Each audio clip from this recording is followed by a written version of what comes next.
You are standing in a rainforest roughly 5,300 years ago, somewhere in what is now southeastern Ecuador. The air is so humid it sticks to your skin. Above you, tangled in the canopy, a short, twisted tree is growing something bizarre. Its flowers do not bloom from branches like every other tree you know, they grow straight out of the trunk. Small, pale, almost invisible. And hanging from that same trunk, like tumors made of color, are ridged, leathery pods the size of your forearm, some yellow, some deep red. You crack one open. Inside, wrapped in a thick white pulp that smells faintly of tropical fruit, are rows of pale wet seeds, bitter, astringent. If you bit into one raw, you would spit it out. There is nothing about this seed, nothing that suggests it will one day become the most craved food on Earth. And yet someone, standing in a forest just like this one, looked at that bitter, slimy seed and started a chain of experiments so unlikely, so specific, so dependent on accidental chemistry, that the fact chocolate exists at all is honestly one of the stranger outcomes in the history of human food. So how did humans figure out chocolate? The answer starts in South America, thousands of years before the Aztecs, and it involves a discovery so accidental that it almost certainly began with a mistake nobody meant to make. If you're seeing the hype button, hype it. And if not, just smash the like button if you enjoy the video. Now first, let's talk about the tree itself, because the biology of the cacao tree is genuinely strange. The species is called Theobroma cacao. That name was given by Carl Linnaeus in 1753. Theobroma is Greek for food of the gods. Linnaeus reportedly was extremely fond of chocolate. The tree grows only in a narrow band roughly 20 degrees north and south of the equator. It needs constant warmth, between 21 and 32 degrees Celsius. It needs high humidity, 80% or above. It needs heavy, well-distributed rainfall, roughly 1,500 to 2,500 millimeters a year. It cannot tolerate frost. It cannot tolerate strong wind. It cannot tolerate direct sunlight. It is, by every practical measure, one of the most demanding crop plants on Earth. And its reproductive strategy is just as improbable. Cacao flowers grow directly from the trunk and main branches of the tree. This is called cauliflory. It looks alien. The flowers themselves are tiny, about 1 centimeter across, pale, delicate, and structurally complex. Each petal ends in a specialized hood called a cucullus that completely encases the stamen. This makes the pollen almost impossible for normal insects to reach. Bees cannot get in. Wind cannot carry it. The only creatures small enough to crawl inside and do the job are midges, specifically. Tiny flies of the genus Forcipomea, measuring 1 to 3 millimeters long. These midges breed in rotting leaf litter on the forest floor, and they are among the few insects small enough to navigate the flower's architecture. And even with them, the pollination success rate is staggering in how low it is. A cacao tree can produce up to 10,000 flowers in a year. Roughly 1 to 5% of them will be successfully pollinated. And of those that do set tiny fruit, the tree itself aborts more than half through a process called Chiarell wilt, a built-in mechanism to conserve resources. The end result is that out of thousands of flowers, a single cacao tree typically produces only 30 to 50 mature pods a year. The tree that produces the world's most beloved food is pollinated by a fly most people have never heard of, at a success rate most businesses would consider a catastrophe. And somehow from that improbable biology, humans extracted the most consumed luxury food in history. But how? Here is the part most people get wrong. For a long time, historians assumed chocolate was invented in Mesoamerica by the Olmec or the Maya or the Aztec. That was the standard story. It is also, according to the last decade of archaeological evidence, probably not where it started. In 2018, archaeobotanist Sonia Zerillo, then at the University of Calgary, and a team including Francisco Valdez of the Institut de Recherche pour le Développement, published a paper in Nature Ecology and Evolution that rewrote the timeline. They had been analyzing artifacts from a site called Santa Ana la Florida in southeastern Ecuador, a settlement of the Mayo Chinchipe culture. Using 3 lines of evidence, starch grains extracted from ceramic and stone artifacts, theobromine residues absorbed into pottery, and ancient DNA fragments matching Theobroma cacao, they confirmed that people at this site were using cacao roughly 5,300 years ago. That is around 3300 BC, roughly 500 years before the earliest Mesoamerican evidence. Think about what that means for the story of chocolate. The culture most people associate with chocolate, the Aztecs with their golden goblets and bitter drinks, came at the end of the story, not the beginning. The beginning was in the Amazon, and the genetics confirm it in 2008. Juan Carlos Montemayor and his team published a study in PLOS One analyzing over 1,200 cacao samples using microsatellite markers. They identified 10 distinct genetic clusters, replacing the old three-group classification of Criollo, Forastero, and Trinitario that textbooks had used for decades. And the greatest genetic diversity, the place where the family tree is richest and oldest, was not Mesoamerica. It was the Upper Amazon, Ecuador, Peru, Colombia. Cacao was born there. It was used there first, and at some point, either the plant or the knowledge of how to use it traveled north. But here's the question that sits at the center of the entire story. How did anyone figure out that these bitter, astringent, genuinely unpleasant seeds could become chocolate? Because raw cacao beans taste nothing like chocolate. Nothing. They are intensely bitter, mouth-dryingly astringent, and completely devoid of anything resembling the flavor you know. The transformation from seed to something recognizable as chocolate requires a specific sequence of steps, and the most critical one is so counterintuitive that the only reasonable explanation for how it was discovered is a happy accident: fermentation. When you crack open a cacao pod, the seeds are coated in a thick, sweet, white pulp. That pulp is where the story probably begins. Anthropologists increasingly believe that early humans were drawn to the cacao pod not for the seeds at all, but for the pulp. The pulp is sweet, tangy, mildly citrusy, something like a cross between lychee and mango. It can be eaten fresh, or more importantly, its juice can be drunk. And in a tropical environment, that sugar-rich pulp begins to ferment almost immediately once exposed to air. Wild yeasts in the environment, on the pod surface, on the workers' hands, in the surrounding air, colonize the sugars and start producing ethanol. The sweet juice becomes mildly alcoholic. People were probably drinking fermented cacao pulp thousands of years before anyone cared about the seeds. But here's where the accident happens.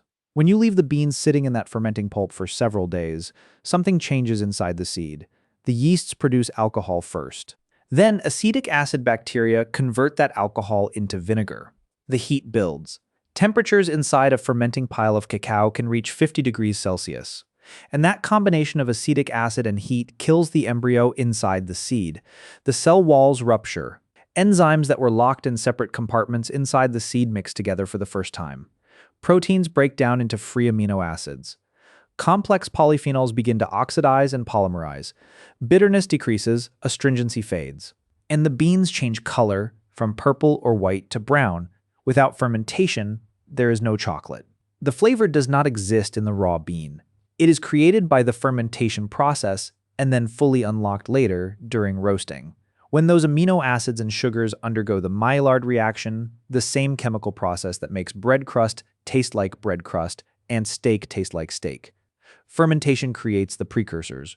Roasting creates the flavor. Skip either step, and you have a bitter, unpleasant seed that tastes nothing like what you want. And there is something else about roasted cacao that is genuinely remarkable. The Maillard reaction produces over 600 identified volatile flavor compounds. 600. Vanilla, by comparison, has about 200. Strawberry has about 300. Chocolate is one of the most chemically complex foods known to science. Every time you eat a piece of chocolate, your tongue is navigating a molecular storm, more complicated than almost anything else in your diet. And none of it exists in the raw bean. Every bit of it was built, compound, by fermentation and heat.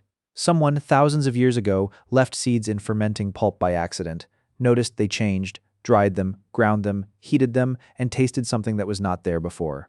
That is the invention of chocolate. A chain of accidental chemistry that nobody could have predicted, repeated, and refined over centuries until it became deliberate. Now, let's follow that knowledge north, because by the time cacao reaches Mesoamerica, it has already become something significant. At the Olmec site of San Lorenzo Tenochtitlan, in modern-day Veracruz, Mexico, archaeologist Anne Cyphers and her team, including Terry Powys, published a study in the Proceedings of the National Academy of Sciences in 2011 that found theobromine residues in pottery sherds dating to roughly 1800 to 1000 BC. That is 3,800 years ago. The Olmec, the civilization often called the mother culture of Mesoamerica, were already consuming cacao in liquid form. And linguists Lyle Campbell and Terence Kaufman argued in a 1976 paper in American Antiquity that the word cacao itself traces back to the Proto-Mixozoic language spoken by the Olmec. The reconstructed root word is cacawa, because surrounding language families, including Mayan and Nahuatl, borrowed this term as a loanword. The Olmec were likely the primary cultural vector spreading chocolate terminology across Mesoamerica. They did not just drink it, they named it. And everybody else adopted the name. But it was the Maya who turned chocolate into something sacred. The Maya consumed cacao primarily as a frothy beverage, hot or cold, mixed with chili peppers, vanilla, achiote for red color, ground maize for thickness, honey for sweetness, and sometimes flowers like ear flower and rosita de cacao. They did not add sugar. Sugar did not exist in the Americas. The drink was bitter, spicy, and rich, and the most prized part was the foam. Mayan women poured the liquid from a tall vessel held at head height into another resting on the ground, creating a thick, velvety froth that was considered the spiritual essence of the drink. Mayan artists painted this preparation process on their pottery. The Princeton vase, a late classic Maya vessel, dating to roughly 670 to 750 AD and now held at the Princeton University Art Museum, shows exactly this scene, a figure pouring chocolate from one vessel into another from a height. Epigrapher David Stewart at the University of Texas at Austin deciphered the Maya glyph for cacao, read as cacao, and found it inscribed on hundreds of vessels, confirming that the Maya were labeling their chocolate cups the way you might label a coffee mug. In 1984, archaeologist Richard Adams of the University of Texas at San Antonio excavated a tomb at Rio Azul, an ancient Maya city in Guatemala. Inside the tomb, dated to roughly 460 to 480 AD, he found a stirrup-handled vessel with a screw-top lid, decorated with Maya hieroglyphs, including the cacao glyph. The vessel was sent to W. Jeffrey Hurst at the Hershey Foods Technical Center in Pennsylvania. Using high-performance liquid chromatography, Hurst confirmed the presence of both theobromine and caffeine in the residue inside the vessel. A chocolate drink, sealed in a tomb for 1,500 years, still chemically identifiable. That confirmation, published in American Antiquity in 1990, was one of the earliest definitive chemical proofs that the Maya were drinking chocolate. The hieroglyphs said cacao. The chemistry confirmed it. For the Maya, cacao was currency, ritual offering, and divine substance. It appears in the Popol Vuh, the Kich Yi Maya creation narrative. Cacao was consumed at feasts, marriages, and funerals. It was associated with gods and with power. This was not a snack. This was religion in a cup. And then the Aztecs took it even further. By the time the Aztec Empire dominated central Mexico, cacao beans had become a formal medium of exchange. A surviving 1545 Tlaxcala price document records exact exchange rates. One turkey cost roughly 100 cacao beans. One large tomato cost 1 bean. A small rabbit cost 30 beans. A cotton cloak cost 65 to 300 beans depending on quality. Counterfeiting was a documented problem. Franciscan friar Bernardino de Sahagún described it in the Florentine Codex. Sellers would carefully empty cacao shells and fill them with amaranth dough, avocado pits, or mud, then seal them shut and rub them with reddish achiote to mimic premium beans. Fraud using chocolate money, documented in the 16th century. The Aztec Emperor Montezuma II reportedly consumed up to 50 goblets of cacao drink a day, served in gold cups, at least according to Bernal Diaz del Castillo, who wrote about the conquest of Mexico in the 1560s. The number is almost certainly an exaggeration, but the point is clear. Cacao was not for everyone, it was for the powerful. The Codex Mendoza records that the province of Soconusco alone was required to deliver 200 cargas of cacao beans as tribute to the Aztec capital of Tenochtitlan. One carga was roughly 24,000 beans. That is nearly 5 million beans from a single province. The empire ran, in part, on chocolate, and here is something most people do not know. The first European to encounter cacao was not Cortez. It was Christopher Columbus. On August 15, 150 during his fourth voyage, Columbus's crew intercepted a large Maya trading canoe off the island of Guanaja in the Bay of Honduras. His son Ferdinand later wrote that the canoe carried cacao beans among its cargo, and that when any of the beans fell, the Maya traders scrambled to pick them up as if an eye had fallen. Columbus had no idea what they were. He thought they were strange almonds. He sailed away and never realized he was holding one of the most valuable commodities in the Americas. It was Cortez who figured it out. He arrived in Tenochtitlan in November 1519, witnessed the cacao economy firsthand, and wrote to King Charles V of Spain, describing a fruit resembling almonds, which they sell ground, and hold it in such value that it is used as money throughout the entire land. The Spanish encountered chocolate at Montezuma's court. They did not love it. José de Acosta, A Jesuit historian wrote in 1590 that the drink had a foam that was disgusting to those who are not acquainted with it, and that it was more a drink for pigs than a drink for humanity. And then he admitted that those who were accustomed to it were addicted to it. That pattern, initial revulsion followed by total dependence, would repeat across every European country that encountered chocolate. The Spanish took cacao beans back to Spain sometime in the early to mid-16th century. The exact date is debated. One account credits Cortés himself around 1528. Another involves Dominican friars bringing Quechua Maya nobles to visit Prince Philip of Spain in 1544, presenting him with cacao beverages. Either way, the Spanish did something the Mesoamericans never had. They added sugar. Spanish monks in colonial Mexico are widely credited with being among the first to mix cane sugar and cinnamon into the bitter cacao drink, transforming it into something Europeans could not stop consuming. Historical tradition in Aragon, Spain, records that in 1534, Cistercian monks at the Monasterio de Piedra boiled ground cacao with cane sugar and cinnamon, possibly creating the first European-style hot chocolate. Monasteries in Spain became early centers for refining and producing chocolate. For roughly a century, Spain kept chocolate relatively close to its chest. The drink spread slowly through royal marriages, religious orders, and diplomatic gifts. When Spanish Princess Anne of Austria married King Louis XIII of France in 1615, chocolate came with her to the French court. By the 1650s, it had reached England. In 1657, the first chocolate house opened in London, advertised in a London journal as an excellent West India drink called chocolate. By 1693, Francesco Bianco, an Italian immigrant operating under the name Francis White, opened White's Chocolate House on St. James's Street. It eventually became White's Club, the oldest gentlemen's club in London, still operating today. Chocolate houses functioned like coffee houses, gathering spots for aristocrats, politicians, and gamblers. Jonathan Swift called White's the bane of half the English nobility because young heirs lost entire family estates at its gambling tables. The drink that Mesoamerican gods were credited with giving to humanity was now bankrupting British aristocrats. And here is something most histories skip. For over a century, the Catholic Church debated whether drinking chocolate broke the Lenten fast. Was it food or drink? Different popes and bishops issued contradictory rulings. In 1662, Pope Alexander VII reportedly settled it with the phrase liquidum non frangit jejunum. Liquids do not break the fast. Chocolate was approved. The theological crisis was resolved with a technicality. But for all this time, roughly from 1500 to the early 1800s, chocolate was still a drink. Nobody ate it. The transition from liquid to solid required the Industrial Revolution. In 1828, a Dutch chemist named Coenraad van Houten invented a hydraulic cocoa press that could squeeze out most of the cocoa butter, the natural fat, from roasted cacao. What remained was a dry, crumbly cake that could be ground into fine powder, cocoa powder. This was transformative for two reasons. First, the powder mixed far more smoothly with water or milk, making a better drink. Second, the extracted cocoa butter could be used elsewhere. Van Houten also treated his cocoa with alkaline salts, a technique now called Dutching, which mellowed the bitterness, darkened the color, and made the powder dissolve more easily. A single invention split cacao into its components and changed everything that followed. In 1847, J.S. Fry and Sons in Bristol, England figured out that if you remixed cocoa powder with melted cocoa butter and sugar, you could create a paste smooth enough to pour into a mold. When it cooled, it hardened into a solid bar. They called it chocolat délicieux à manger, delicious chocolate to eat. That is the first modern chocolate bar.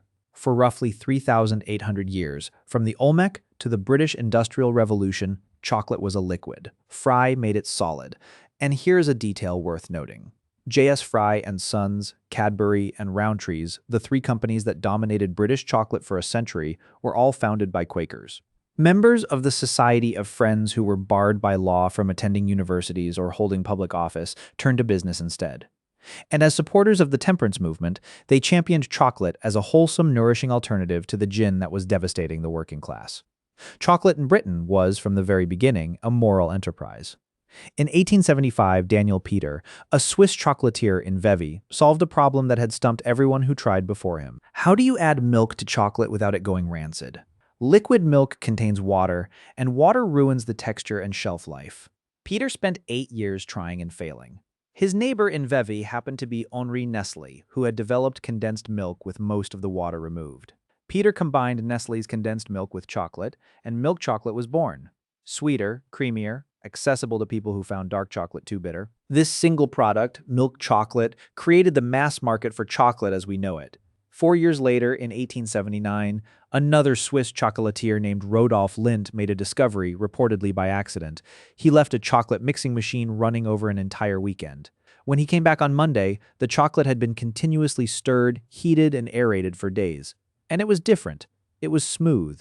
The grittiness was gone. The harsh, acidic flavors had mellowed. The texture melted on the tongue.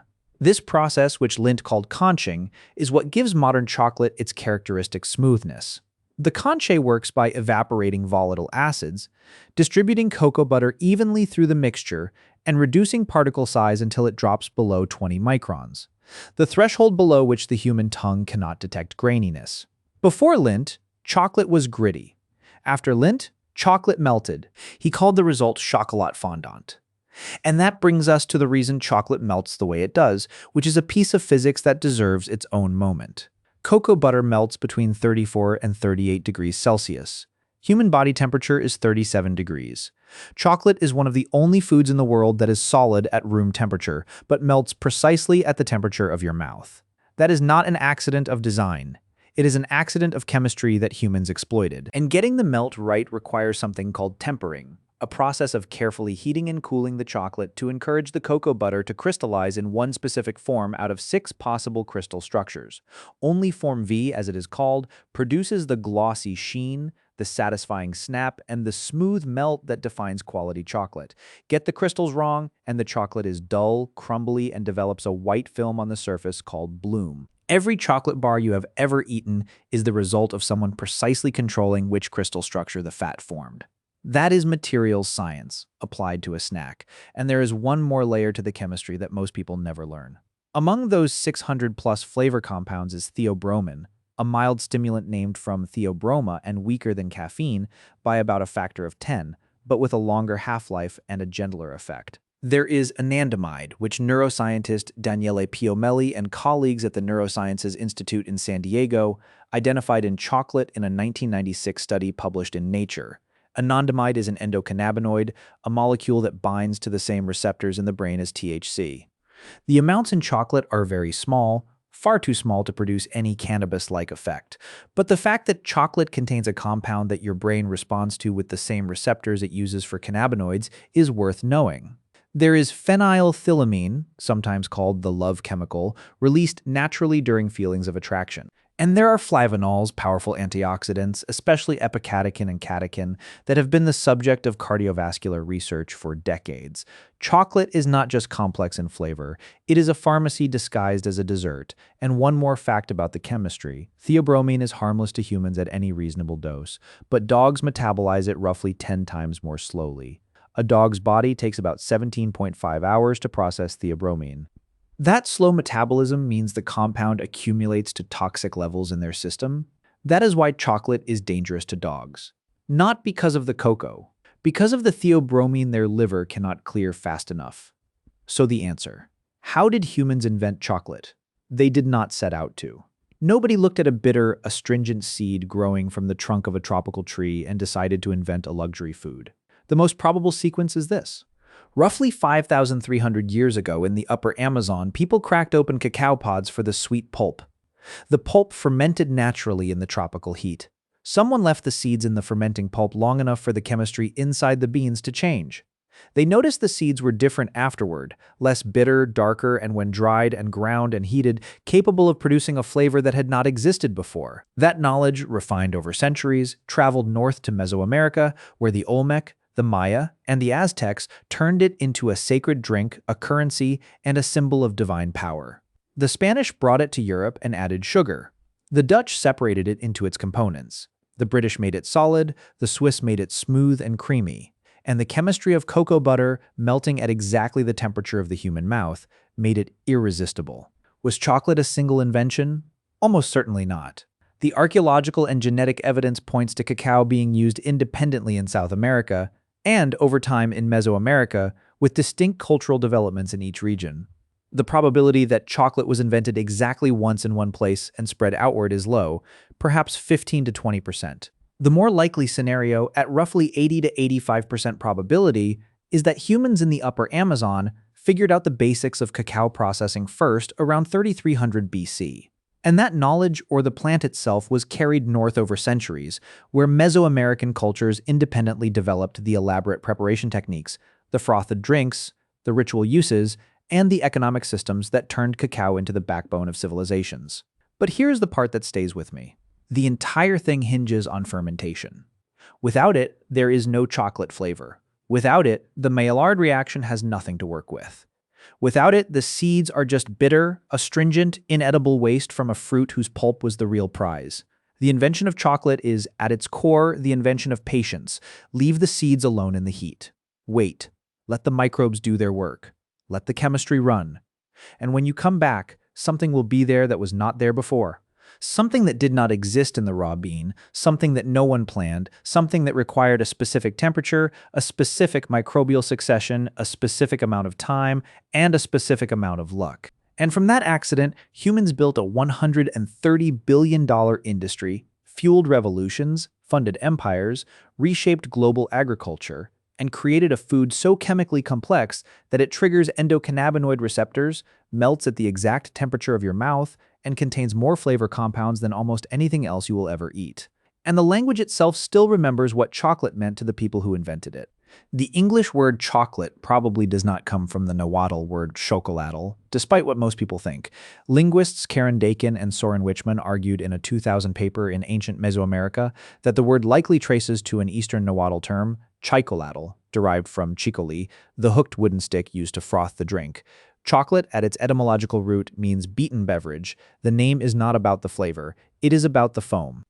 Tomorrow morning, someone in a rainforest near the equator is going to crack open a cacao pod, scoop out the beans, pile them under banana leaves, and wait. And 5 days from now, those beans will contain a flavor that did not exist when the pod was opened. That is the invention. Not a recipe, not a moment. A transformation that nobody designed, performed by microorganisms nobody can see, producing a chemistry nobody fully understood until the last 100 years. And somehow, 5,000 years ago, someone tasted the result and decided it was worth keeping. Now tell me in the comments, what invention should we explore next? And go check out the video on the screen. I'll meet you there.